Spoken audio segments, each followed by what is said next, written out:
একজন আইজিপি মহোদয় উনার যদি এত সম্পদ হয়, পরে বৈধ অবৈধের প্রশ্ন, উনার 34 বছরের লাইফে উনার বেতন সহ হওয়ার কথা 1,74,00,000, প্রায় 1.25 কোটি। কিন্তু 1.25 কোটি তো উনার বেতন টেতন মিলে আর উনার মেয়ে আর বউ মিলে মাশাল্লাহ প্রায় কয়েকশো কোটি।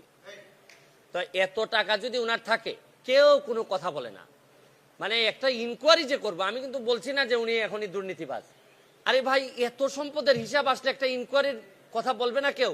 আপনি দেখবেন যে 31 তারিখে রিপোর্টটা হওয়ার পর আমি কাউরে কথা বলতে শুনি না। সবাই মনে হয় যে একটা ভয় পায়, ভয় মারা যাবে, নাইলে তারে মামলা দিবে, তারে এই করবে সেই করবে। মানে কি? এটা বঙ্গবন্ধুর বাংলাদেশ, স্বাধীন বাংলাদেশ। এখানে তো বঙ্গবন্ধু কন্যা স্পষ্ট বলছেন যে দুর্নীতি প্রশ্রয় দেওয়া হবে না। তাইলে এরকম একজন আইজিপির এত সম্পদের হিসাব আসছে, কেউ কোনো কথা বলবে না। আর একজন আইজিপি মহোদয় উনার যদি এত সম্পদ হয়,